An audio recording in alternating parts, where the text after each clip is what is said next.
All right, let's try this again. Let's see.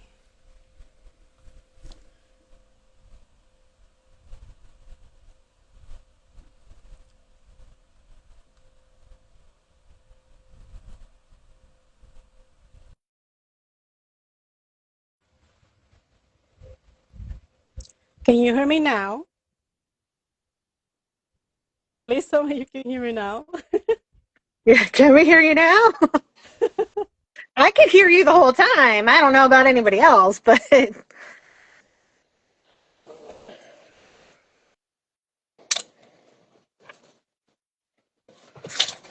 I can hear you. Can everybody else hear me now? Yes, thank you. yay, we got it figured out. Yay. Hi Joelle. Thank you so much for being here. No problem. I think I hit every single red light on my way home. So, Oh my god. Well, thank you, thank you. Thank God you didn't get a ticket. I would have felt horrible.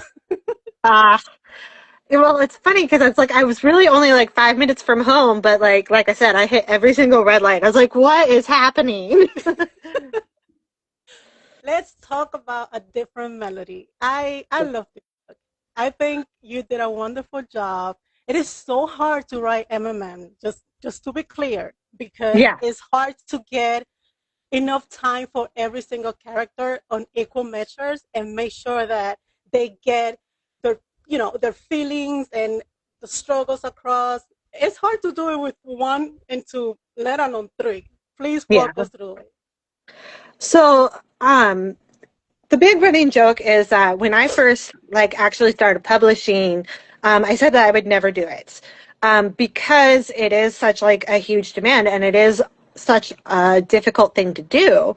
Um, and then because I was talking to somebody about going through like my old like fanfic stuff because I had started way back like in high school like writing fanfic specifically with J-rock fanfic, which is what kind of like inspired me to do a different melody using Japanese rock music. And I had one that I had written that was basically MMM, and I was like, if I could do a little 1,500 word fanfic, why not like try to see if I could turn this into a whole book? So it became like a fun little challenge for me to like do the whole book versus just taking real people and slashing them together, because we all had fun with our slash fiction back in the day. But yeah, so I mean that's kind of was where I came from with that and just kind of going back to my grassroots of when I was, 16, 17 years old when I shouldn't have been writing stuff like that. But here we are, 20 years later. That's awesome. And in your dedication at the beginning of the book, you mentioned that you live in Japan. Please tell us about that. Yeah, so when I was 18, I actually got to go as an exchange student to Japan. Um, and so I actually mentioned some of the places that I lived when I was in Japan in the book. So while I was there, I lived in a town called Kokura, which is in one of the more southern islands of Japan. So you have the main Long Island, and then you have the island of Kyushu, which is more smaller on the bottom, and that's where Kokura is. And I believe I said a lot of them came from like the Fukuoka area, which is where Kokura is. It's kind of southern of that. What's specific about that area in particular is Kokura was actually the original um, target for the atomic bomb that was dropped on Hiroshima. But it was too cloudy that day, so they couldn't see their target. So they moved on to the next target site, which was Hiroshima. So um, to this date, so I live in Tacoma, Washington. Kokura is part of a monster city, which is called Kitakyushu. Um, that is actually Tacoma's sister city. So that's why we were there, going to school there. And I actually went to Tobata Shokyo, which is a commercial high school. So that's why I had my characters attend a commercial high school. And that's kind of where I got the history of, the commercial high schools for the students that they wanted to go to high school, but they didn't qualify to go anywhere else, because high school is optional when you're in Japan. You don't have to go to high school, and you have to apply for high school like you're going to college. And Oh, there's different, yeah. So like there's different types of high schools dependent on what career field you want to go into. And commercial high schools will basically take anybody. So if you apply to it, you're going to get into it. So these are people that are going to be going in for like accounting jobs, just your basic run of the mill office jobs. that's really interesting when you compare it to the US. In the US, Yeah. it's like a guarantee you're going to high school depending on where you live, like your zoning. If you go to middle school or, you know, in Jersey, I grew up in Jersey. We lived in a town called West New York, and it was a little mile radius, like it's the square mile. So if we went to Hmm. middle school in 52nd Street, for example, we had to go to our high school, which was on between 56 and 57, and you couldn't go anywhere else because your parents would get fined. So it wasn't an That's option for you crazy. to choose your high schools. You lived here, you had to go here. So it's interesting that in Japan you had to basically apply to go to high school. Yeah, it was a whole application process. And like I said, we lived there. So I went, my exchange was only a 1 month exchange. It was what's called a cultural exchange. So we went to school there for 2 weeks, got the cultural experience of being a student there for 2 weeks, and then we spent 2 weeks exploring the country. So we went from Kitakyushu, we went to Hiroshima. So I did get to experience Hiroshima and the tragedies that happened there.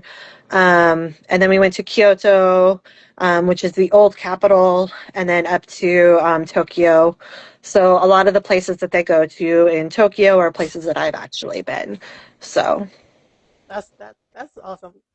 yeah, Japan is like in my bucket list. It's the, it's the it's amount the a amount of really fun hours. place to go.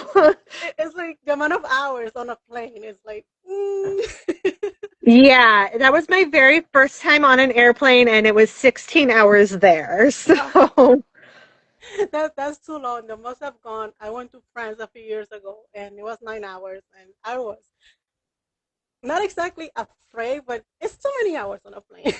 yeah.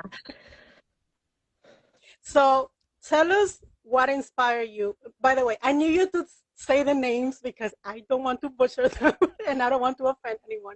Please say their names aloud and tell us what inspired you to write them. Because go ahead and tell, and then I'll tell you. Yeah, not a problem. So obviously my characters, the whole band, I will introduce the whole band. So you obviously we have our vocalist, which is Yasu. And then we have our two guitarists, which are Itsuki and Tatsuki, which I thought was really funny to have rhyming names. And then we had our drummer of Riku.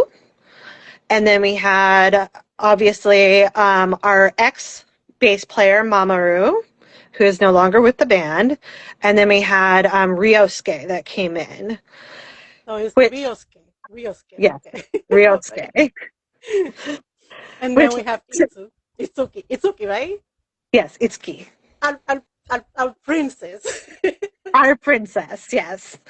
And I will sit there and I will say, when I first sat down to write this book, like I went in with the whole intention, oh, this is going to be an MMM book. Like, this is what I want to write.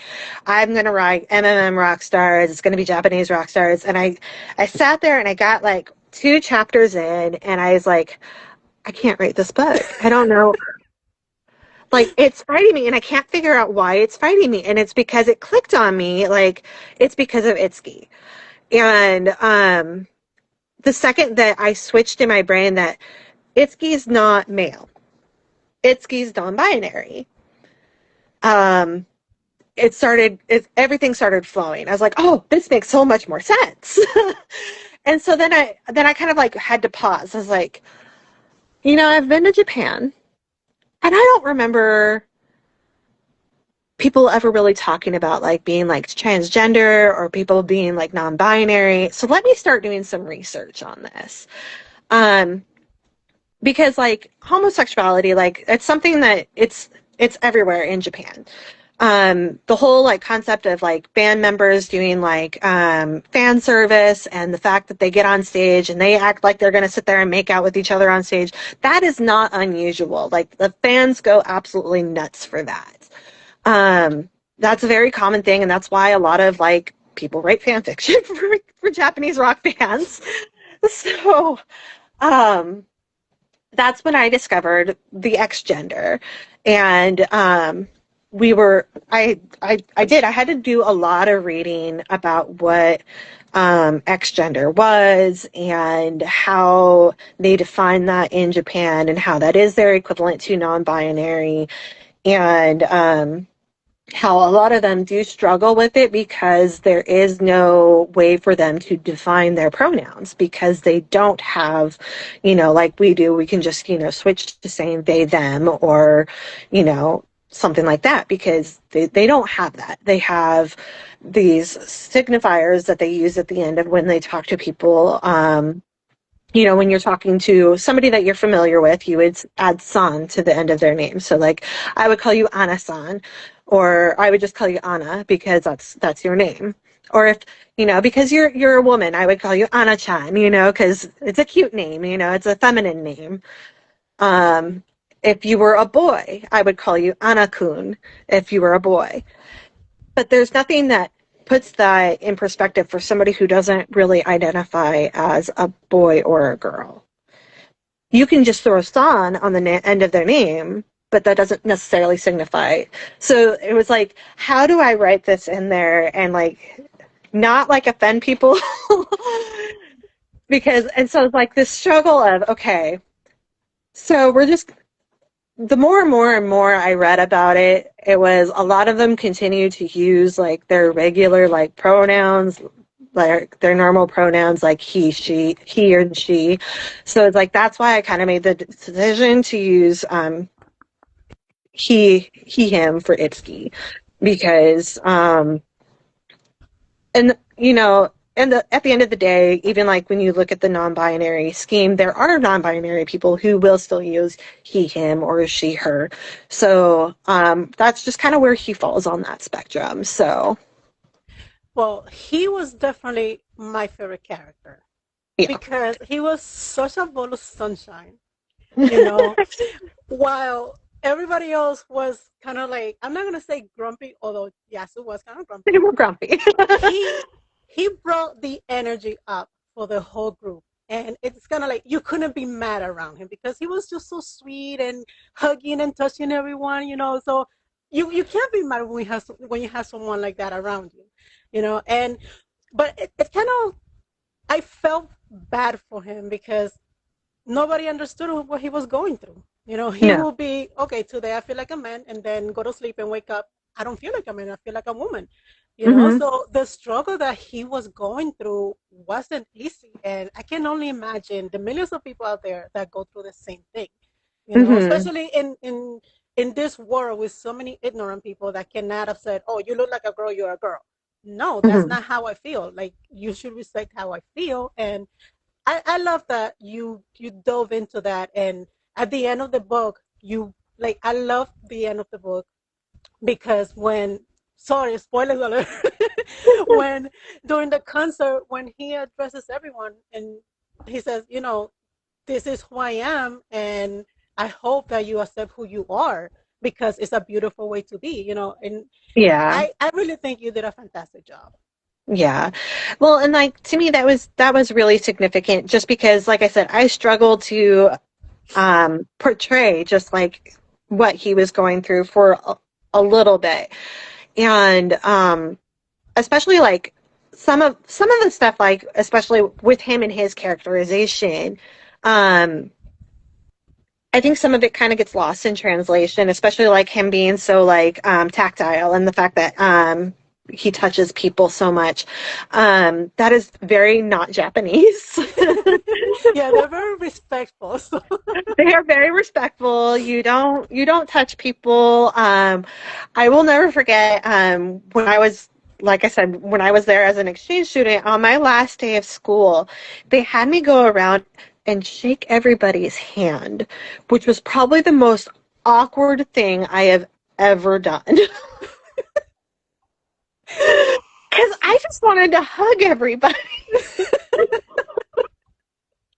yeah, we Finally, I got to, Westerners, we love hugging and touching and yeah, kissing on we the cheek. Yeah, and so it's like it finally like all my friends were like at the very end of the class. So it's like we got to the end of the class and yeah, I was like in tears and we were all hugging and stuff. But and like people were looking at us like we were crazy, but That's amazing. And it was just so it was just I was hoping some of that was coming across that what him being like all touchy like that was unusual. what Risuke? Risuke, right? Ryosuke? Ryosuke, yeah. So I love his character because he was supposed to be a red flag. Sorry, I'm colorblind. I didn't see that. But I love when he first met Yasu because Yasu was in such a bad mood, and then bumping Hmm. into him and falling on his butt didn't make it better. So their Yeah. animosity was like, oh my god, this is gonna be terrible. There's gonna be so much conflict going on with this new guy who Yasu already made up his mind is an ass, and how is it gonna work out? And then we have Itsuki come over and say, "Hi, you're part of us now. You belong to us." So it's like the yin and yang between those two characters. It was like, okay, this is super cute. Yeah. Well, and that's really what I wanted was yes, we can see your comments. I'm sorry, Yes. I'm not trying to like ignore you guys. But like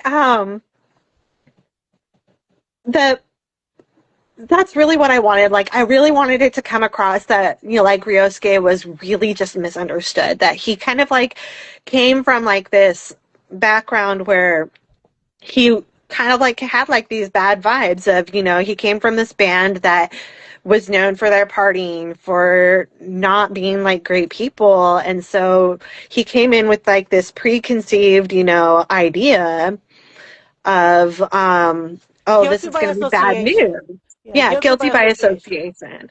And, you have this band that's been together since, high school. They've been friends forever. And, Mamoru left. And then, so Yasu had trouble letting go of that. And then to have, this manager that's obviously trying to sabotage them a little bit, bring in somebody that's obviously a red flag. So that was kind of it was him being protective. It was him being protective of the band, him trying to be protective of Itsuki. And I really wanted people to like love Ryosuke because he was a little bit naughty, but like also a really good guy at the same time. He really was. And then, everything he went through with his own members. When I read that part about him always not making it, I was like, damn, like that was close, and then he comes to Think Cherry and it's like completely different, Hmm. and he has a more understanding group of men, more loving and kind of like Hmm. looking out for him than his previous band members. It's like, is this for real? Like he he couldn't believe it himself. And then we Yeah, have Is giving all lovey dovey. It's like, are you okay? Like, what is wrong with you? Are you real? yeah. Like I have these people that were hazing me before, doing all these terrible things, and now you guys, yeah, I'm kind of button heads with Yasu, but like you guys are actually like welcoming me in. You're including me in things, and so I don't know. Like I really had fun with it. So Oh, we have fun reading it too. And the my favorite part was the whole when Iski was trying on new clothes, the skirt. that had me laughing because he's like, ooh, like, ooh, I look so pretty, and oh, I love skirts. It's like I could totally see him with his petticoats and this big fluffy skirts on stage, and it's like, okay, I need to see that in real life. So let me tell you, I actually own some of those dresses. Oh, They are somewhere at my parents' house. Um, and they are just as expensive as I made them out to be in the book. And trying on clothes in Japan is like a whole other experience. Like you can't wear your shoes in the place. Like it's intense. But yeah, you go in and they like bring you like these like petticoats and these big frilly dresses. Oh yes. Mel, it's amazing. Like I was so much in heaven because I got to go to I was actually in Harajuku. So the actual Harajuku like shopping district in Tokyo. So I got to go to like the actual like Gothic and Lolita stores. So yeah, it was so amazing to like go through like the whole thing and have them bring the clothes and trying on the frilly petticoats and it was fun. I love. So for a while, I was doing I crochet and knit. So when the Minions movie came out, I decided to make a custom made tutu with Mhm. a crocheted top with a minion's face and then a really cute dress. That was the most sold out item. I sold like 200 of those things. I was like, how Nice. is this popular? But then again, who doesn't look a tutu skirt? Like, I love tutu Tutus are skirts. amazing. They make you happy. So I can see why Iski was like, I love my skirts, So it's like some of like, and I will say like my characters were based off of like real J-Rock band members from like other bands. So like Itsuki was based off of a band member called Bo from a band called Un Cafe. If you ever look him up, he's absolutely adorable. He has like white blonde hair and he wears the prettiest, frilliest dresses. Oh my And god. he's I, so adorable. And I got to see him perform in LA actually. And he was just like the happiest little ball of energy. So Itsuki was kind of based off of him. I Um, wish I had an Iski in my life.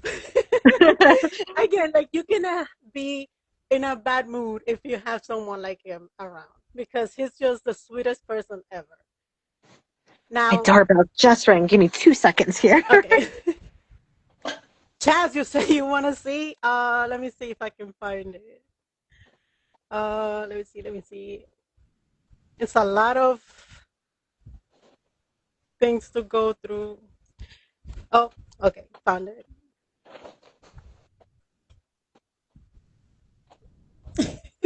The light doesn't show. There it is. Oh my gosh. It's so cute. So that was like for Halloween. That was the it costume that in that year. It was like my hands were so tired, but hey, it's so funny what becomes popular nowadays. So while you were an exchange student, you said that you were there for like a month, right? Hmm. Did you learn Japanese or just like little words? So I knew a little bit before I went. It is a very difficult language to learn.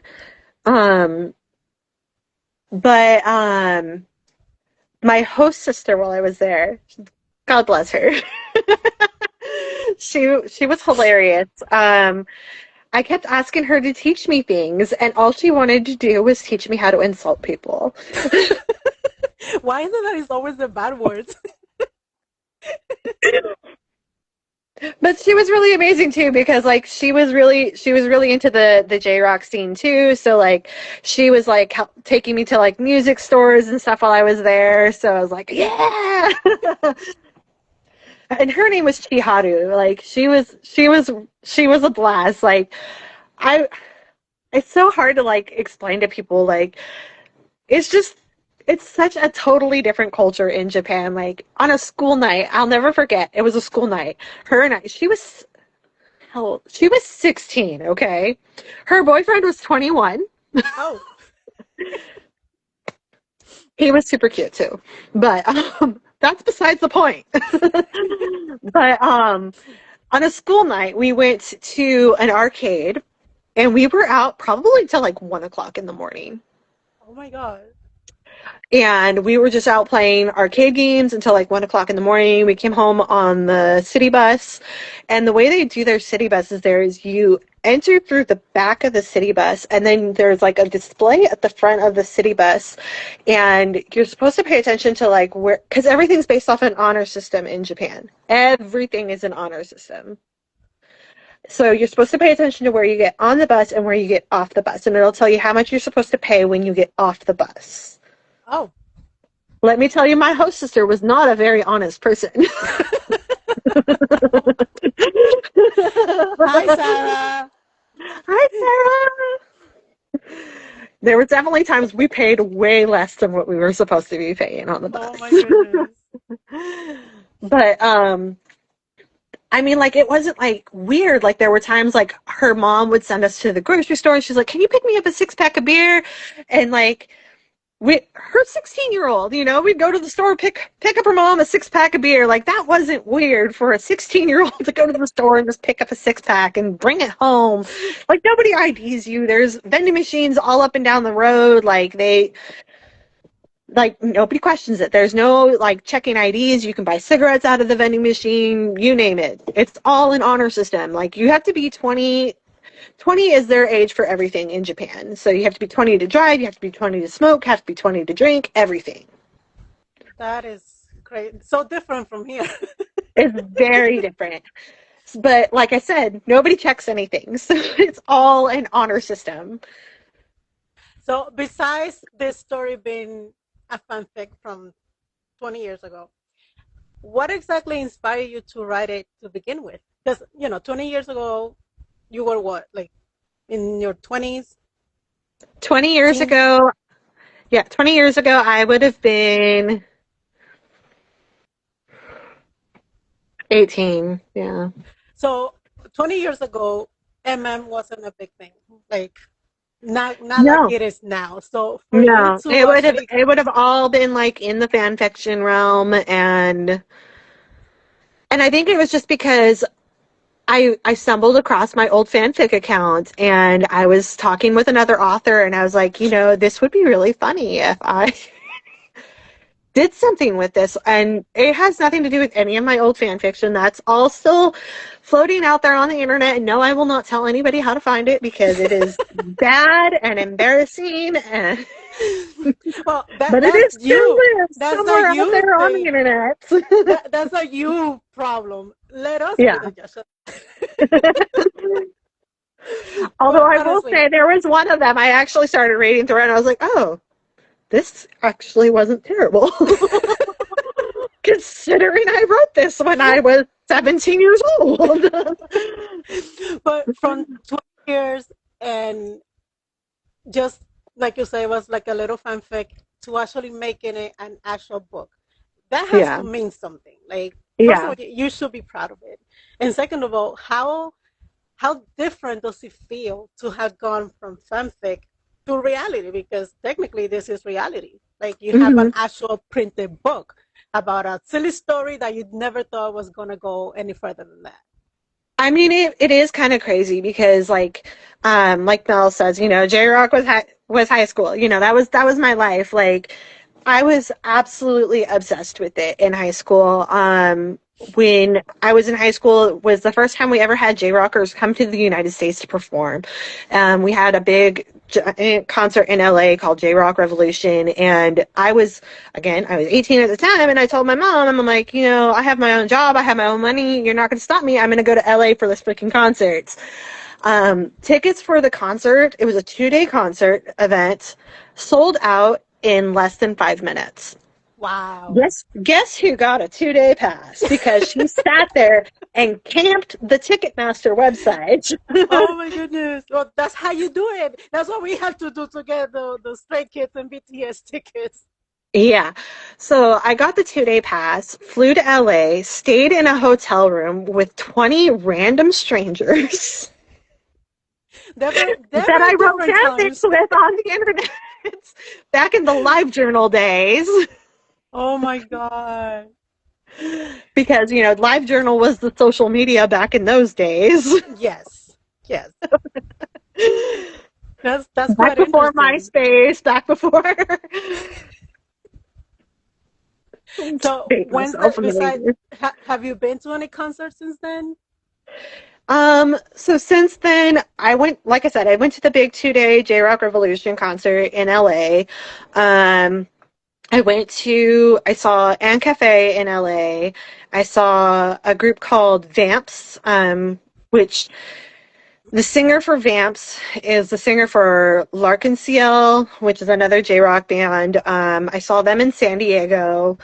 I saw Deer and Gray, which is another J Rock band. If you go through like my posts on for a different melody, you'll see a bunch of different J Rock bands mentioned. I saw Deer and Gray in Seattle, and then I saw Despair's Ray in Seattle, and then I also saw there was one more that I saw, but I haven't seen any concerts in a long time because I can't afford. Concerts are expensive. You telling But me. which did you see that Live Nation and Ticketmaster are actually getting sued about their running up concert ticket costs? Are they now? They are. Wow. I mean, it's crazy. I have two hardcore K-pop fans in this household, Yeah. and to say that getting 4 tickets to go see BTS broke the bank I because believe it. and it's not even we did get good seats, but when we were looking at the seating charts and we were looking at like 5,000, 10,000, my husband's like, I better be singing on stage with them if I'm going to be paying that kind of money. It's crazy how expensive these tickets are nowadays.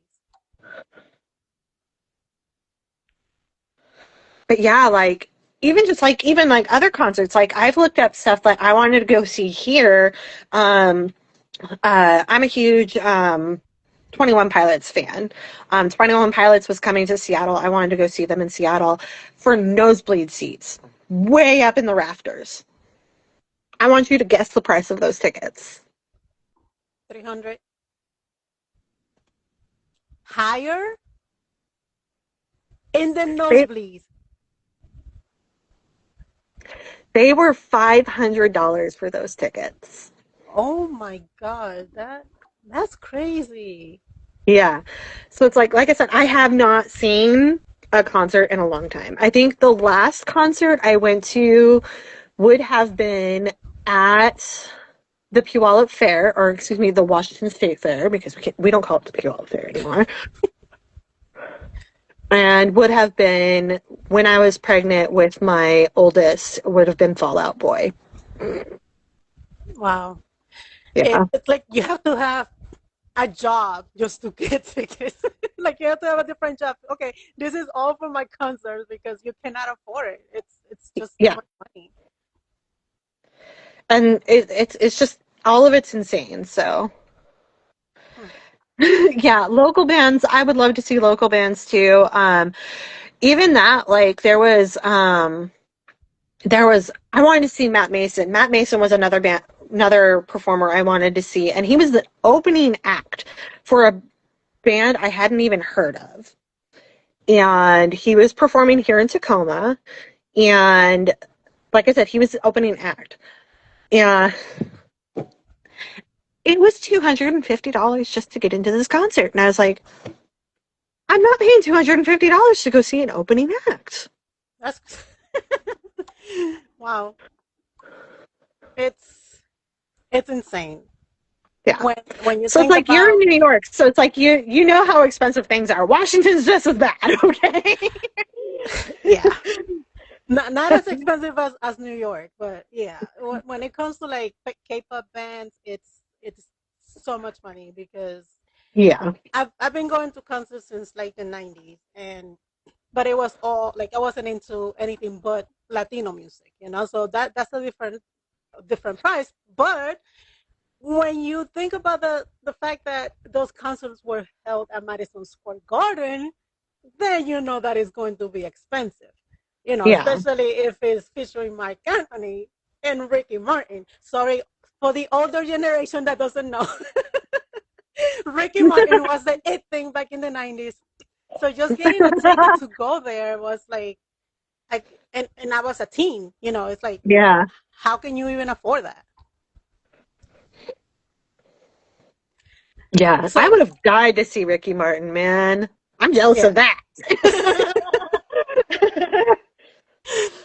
Now, are we going to get more of a different melody, or is it just a one book thing? This is just going to be the one book for this. For some of the other stuff coming up that was meant to be a single book, you're going to get more for. Now, I've been a fan of yours a little bit over a year now, I think, right? I Mhm. think so, about a year. My first ever book by you was Winter Ends. Yeah, I know we're supposed to be talking about a different melody, but bear with me. That series holds my heart. I loved But writing that my series. personal favorite is Spring Fling. I There's just something about Spring Fling that just melts my heart. You know, how was it for you to end the series with that one book? Oh my gosh. So honestly, the big running joke was the whole thing with Spring Fling was I was like, oh, this is going to be the longest book of the series. It ended up being the shortest, but that's beside the point. um, it was really important to me. Like, I went into that series with a whole idea for the whole series. Like, I knew I wanted to do a second chance romance. I knew I wanted to do best friends to lovers. I knew I wanted to do enemies to lovers. And I knew I wanted to do brother's best friend. An age gap. Um, and an age gap. I mean, it's a small age gap, but it's an age gap. Um, and so it's like, it was setting it, and I'm not a plotter. I am chaotic, and I don't plot anything. But this, because I was doing a series, and I don't do series, I had to plot a little bit. And so it's like it was setting it up from the beginning, but also making it still where each book could be read by itself. Because there are people who will start at different points in the series. Like you said, you started at book 3, Yeah. and you didn't feel like you were missing anything out by starting at book 3.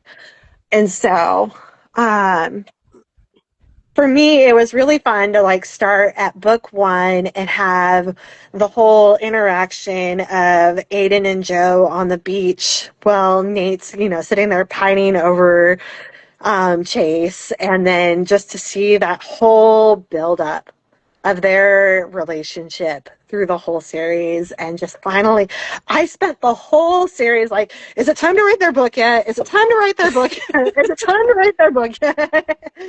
I wanted to jump in so bad because it was a big tease. So they Especially they after were that my fight. yeah, they were so much fun to build up to, and I had so much fun writing that book. And I loved the fact that I got to play with a demisexual character, and the fact that we can have somebody that's on the ace spectrum, and he's not sex adverse, he's not kink adverse, he's not like I really had fun with that. And that's one of the things that I've loved doing a lot with my books, period, is taking things with tropes and kind of like flipping them on their head a little bit. Um, Things that, people expect in a trope, and sometimes you're going to get something just a little bit different with that trope with me. Even when I wrote Strictly Curious, it came down to at the time, everybody that was writing a stepbrother romance, they were all enemies to lovers. And I was like, but what if they're best friends? So I took the stepbrothers and made them best friends. And it worked. And so it's like, I just kept running with it. And so, like, the second, even with, Summer of You, I took the second chance. And instead of, them building their relationship through the majority of the book and then getting to the point where they break up and then they have to get their second chance, no, we started with the breakup. They were already broken up. Yeah. They were already separated. And then he had to come back and repair that.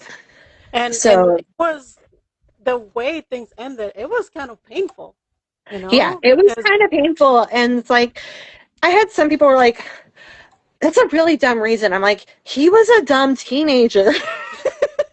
who in their Have you teen met years makes teenage smart boys? decisions? Nobody in their teens makes smart decisions, so Nobody makes smart decisions when they're 18 years old. Aiden reminded me a little bit of Iski, in the sense that, their sexuality wasn't exactly defined, but when they met the person, it all clicked, you Yeah. know, because I guess that goes for everybody.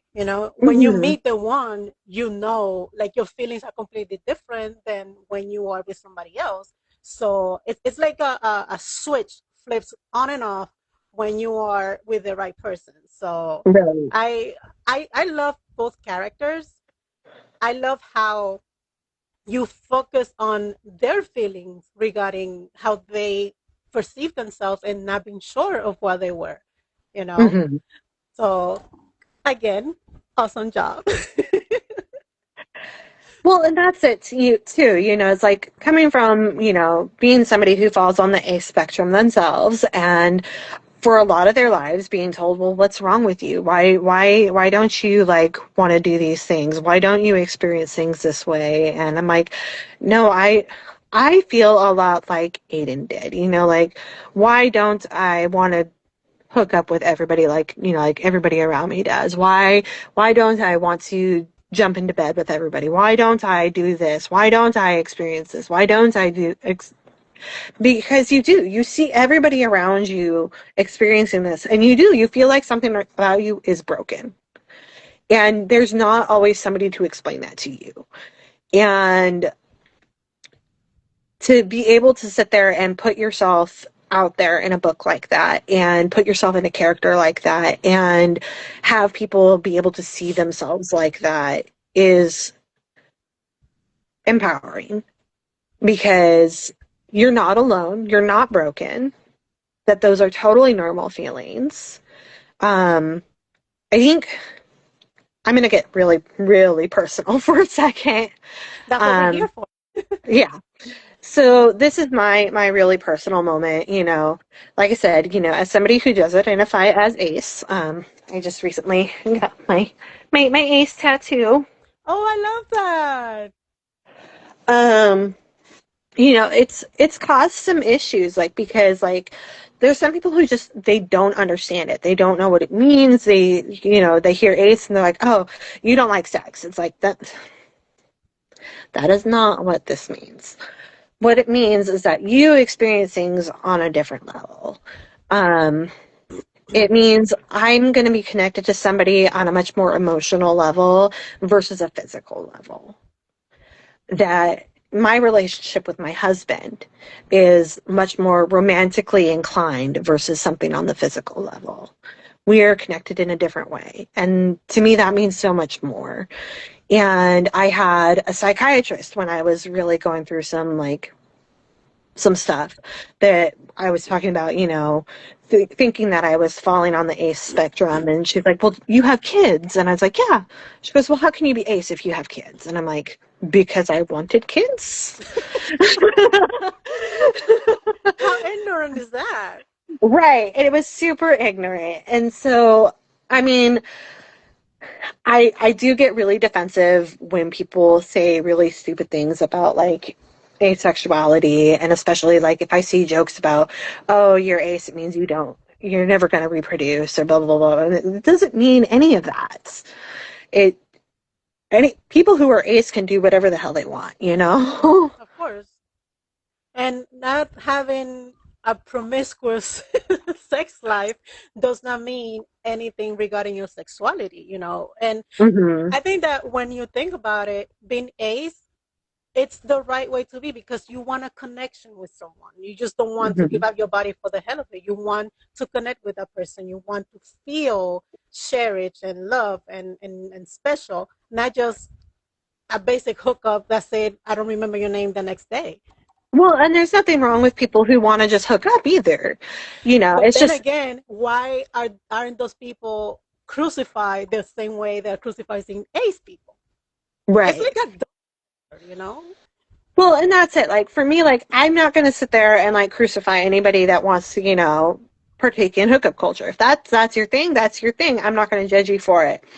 But like for me, like I'm not going to sit there and I would hope at the same time you're not going to sit there and judge me because I'm not sleeping with everybody under the sun, you know? Exactly.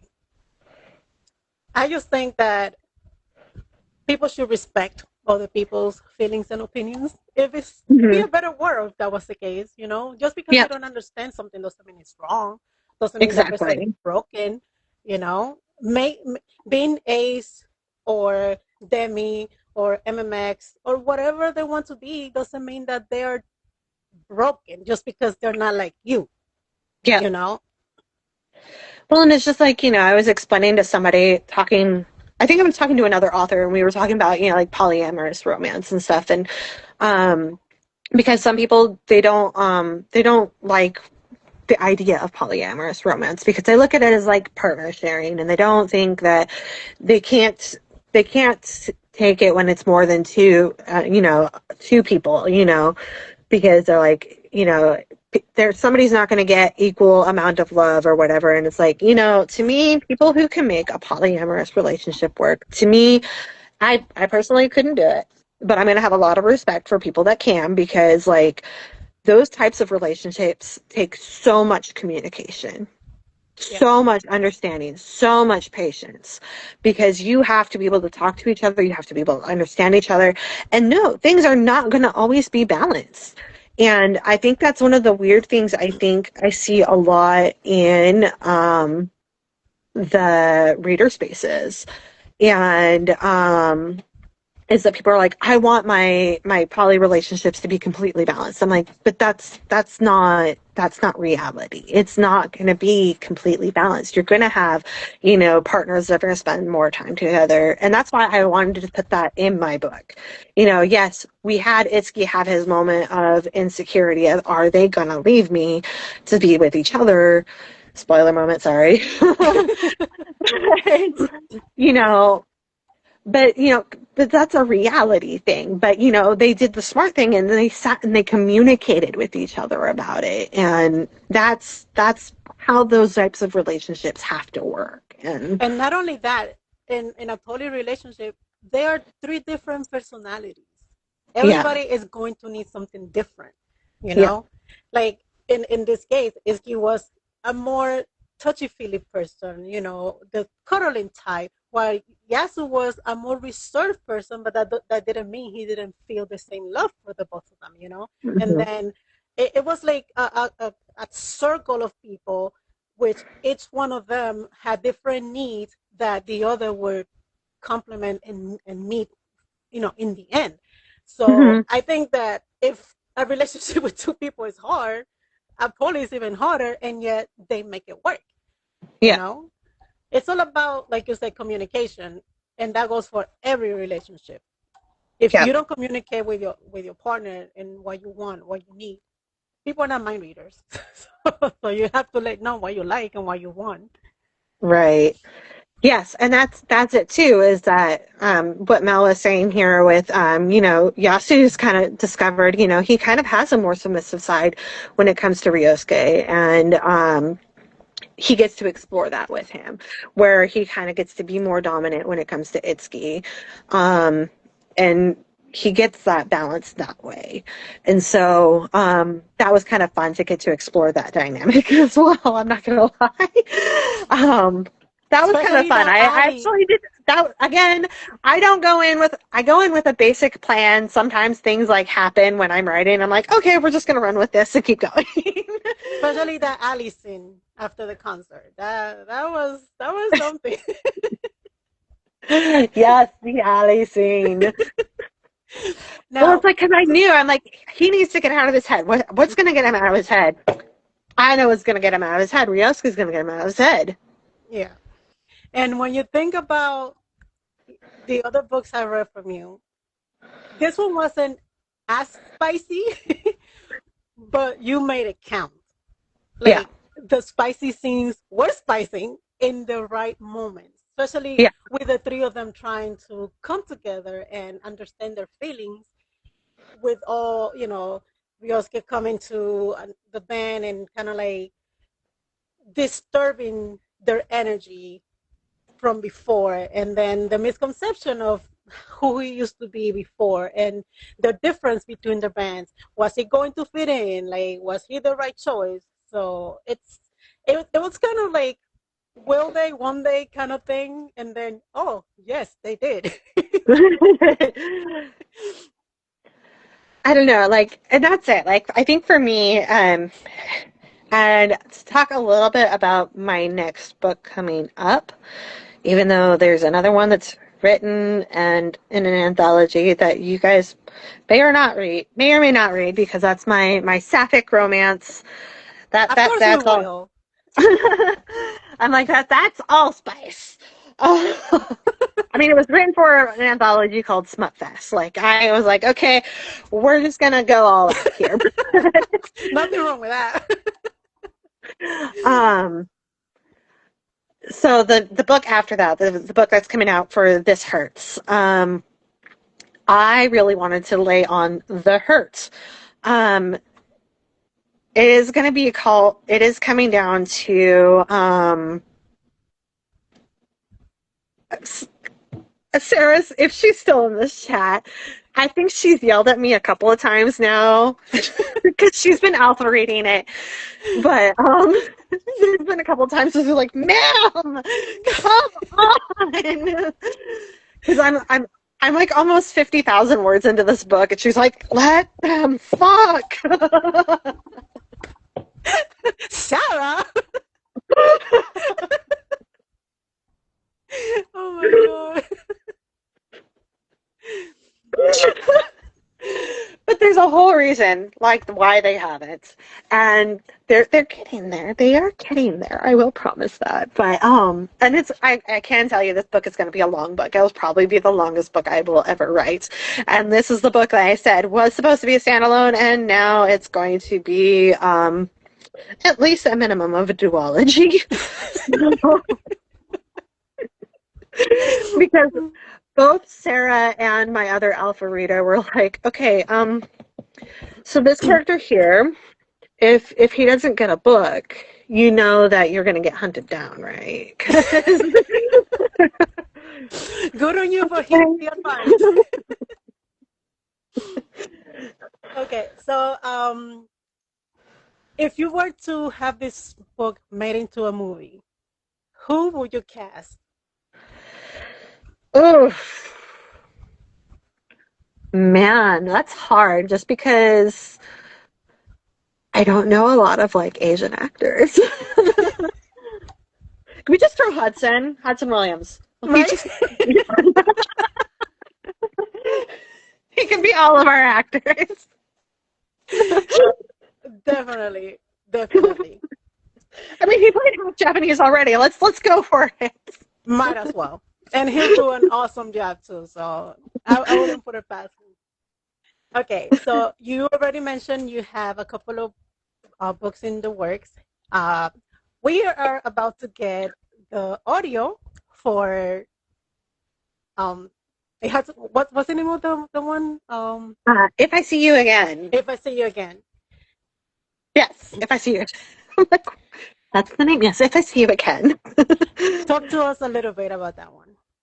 So obviously that was the book I released last year, and I went back and forth a lot on if I wanted to bring that book to audio. Um, a lot of it is because that book has a lot of feelings attached to it at this point. I had to cancel it at one point because I was going through a lot of mental health things with stuff that happened last year that we're still letting go of. um, and things just never bounced back with it. Even when I released it, it didn't take off the way I hoped it would. And I finally kind of got to the point where I'm like, I think in order to kind of get past this point, I need to give it the same treatment I would have given any of my other books. And so I finally gave in one day and I put it up for auditions. And I got this amazing audition from this guy named Jeff. And let me tell you about Jeff. He is the sweetest thing ever. And he because especially because with If I See You Again, these characters are much older. They are in their mid-30s, which is different for me because most of my characters are in their younger 20s. He fit these characters perfectly. And the character Malcolm, he fits like how twitchy he is to the T. Like he nails these characters. Like I was just floored when he sent me this audition and I was just like, what? Sarah heard the audition. Sarah, I'm throwing you under the bus a lot. Sorry, girl. Um, but he was so good. Like it was amazing. And like I sent him the offer right away because I was just like, no, we're gonna do this. He was super easy to work with. And super professional, sent me everything. I got to listen as he was recording it. I didn't have to send him a lot of corrections, which was super great. Even when I work with Oliver, I never have to send him a lot of corrections, which I feel like I'm really lucky when I work with a lot of these royalty share narrators because you don't hear that very often. You hear a lot of horror stories. Have I received a lot of really, really bad auditions? Yes. My favorite bad audition actually probably would have been for Summer of You. I had a guy that probably sounded like he was 70 years old that auditioned for that book. And the best part was when he said good boy. And so, so Oh my god. the big running joke after this audition I got from this guy that sounded like he was 70 was I need somebody who can say good boy like he's not talking to a dog.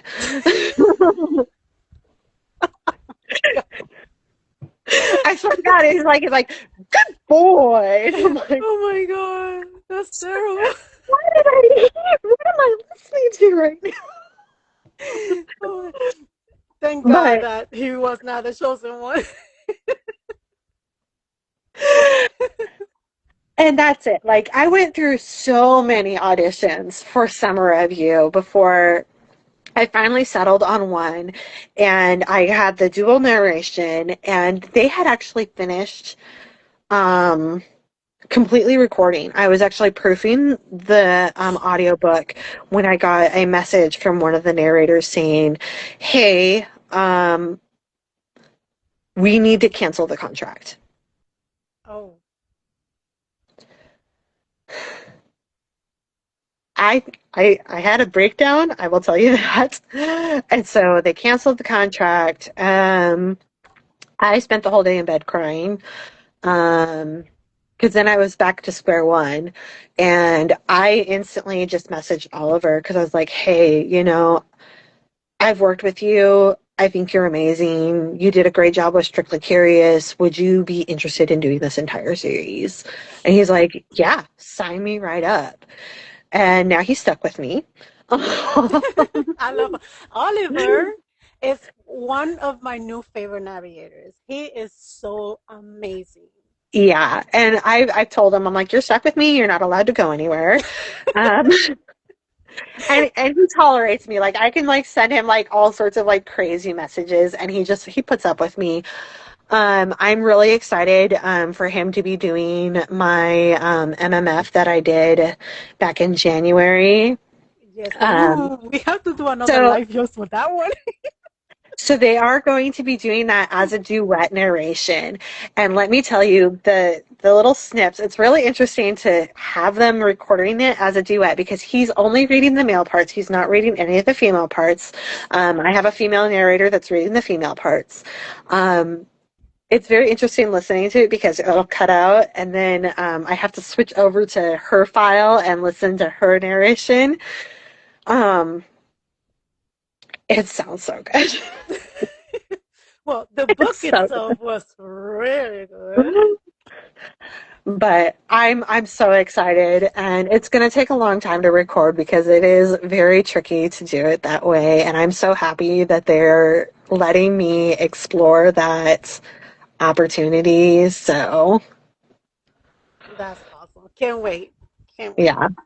And she is actually going to work with him again in the future because that was part of the agreement was that they're going to work on this project for me and they're going to split the he's going to keep the royalties for this one and then they're going to work on a project again in the future and she's going to keep the royalties for that project. So that's how Well, they worked that deal. So they have their contract and I have a contract with them. So that's really awesome.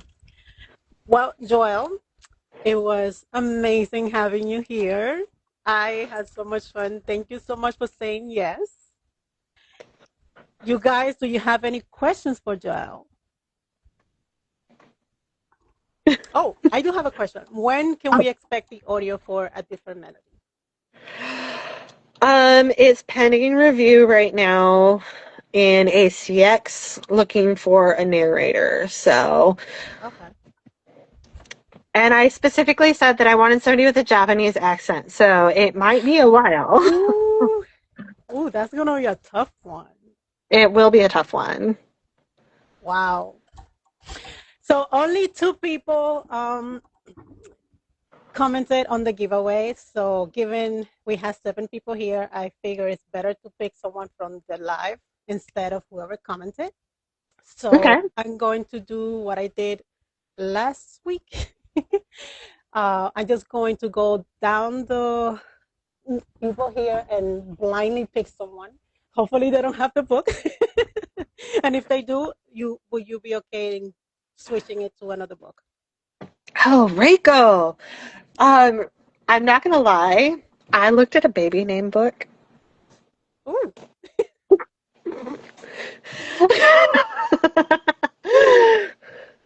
um, That I did. I looked at a baby name book and I was really trying to avoid using names from my friends. Either that or you would have had an Aya or you would have had a Chiharu or you would have had a Chiaki or you would have had So yeah, that's how we ended up with a Reiko. I love the name. What does it Yeah. mean? Because obviously I Japanese honestly names have. I had fun with Reiko. It was so funny when Chris was editing the book because he was like, why is she so jumpy? Like, I was like, I was honestly just trying to have fun with her, like the whole thing with her coming out with the knife. That scene was hilarious. I was just trying to have fun. That was a really funny scene. Ooh, why didn't speak to their parents? She's spicy. She was feisty. She was spicy. Yeah. No, she really was just supposed to be kind of fun. And I did kind of, I did want, overall, it was intended that she was going to have this like relationship with Toshi. Um, that was supposed to be behind the scene the entire time. Sorry, my husband was trying to call, so I just closed over the call. I'll call him back. But she was supposed to also be looking out for the band, and I think things could have been a lot worse for them had she not been there. So They really could have. I mean, Toshi was kind of like, he was a jerk. yeah. Like, he didn't really, he didn't have the band's best interests in mind. So, No, he did not. And I think that's a reality. I think for a lot of musicians, you hear that a lot in the music industry with management and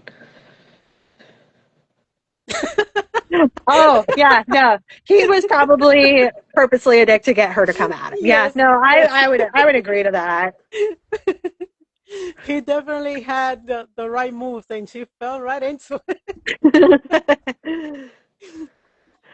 Okay. Well, we are past the hour. So let's see. I'm going to go down. Sarah just said, not me. I already have one. Obviously, you're beta reader. So you have it before everybody else. So I'm just going to go down. And then I'm going to close my eyes and I'm going to pick. Who did I pick?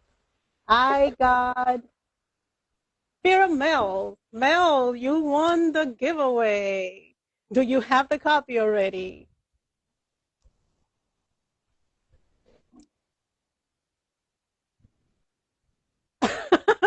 Well, good thing. I mean, priorities. You chose me over your art, so thank you very much. You are the winner. Do you have the book? Ah, okay. I was gonna say, I think you won it in a giveaway that I did in another group. Oh, I see. Well, Yeah. do you want to give her something else, or what should we do? I can definitely, if she wants to send me an address, through my messages, I can send her all of the swag for the book. I have, art prints and a sticker for her. Ooh, look at that. See, not even I have that. So congrats. I'm jealous. Thank you so much, Joe. I had so much fun. You are one of my favorites. Um, getting, finding, I don't even know how I found you, but I'm so glad I did because your stories are amazing. I still have to go through your backlist because there are a lot of books I haven't read, especially the ones you have with Courtney. Courtney and you shouldn't be together because whenever you guys are together, it's like hurt You still need in to read before capital I letters. fall. You still need to read before I fall. That woman specializes in breaking people's hearts. It's like her life mission is to make us suffer. But I love her. I love She's so you. good at She it. is amazing, and you ladies are an inspiration. I can't wait to see what you do next. I am so glad to be part of your team, and I wish you nothing but the best. Uh, Seriously, thank well, you thank so you, much. Anna. Thank you for inviting me to do this. Yes, it was fun. Hopefully, we can do it when we get the audio for his, what is it? Their downfall. Our downfall, Our yeah. downfall. That's gonna be an interesting one. So, guys, thank you for being here. I won't be available next weekend. I'm actually going to Canada. So they weekend off. So I'll be back the following week with another author who I know you guys are going to love, but I won't say anything. It's a surprise. So I hope you join me again. Have a great weekend. Thank you so much for being here. Thank you for allowing me to be in your space. So take care, Joelle. Bye. Bye. Love you and see you soon. Bye, everyone. Bye.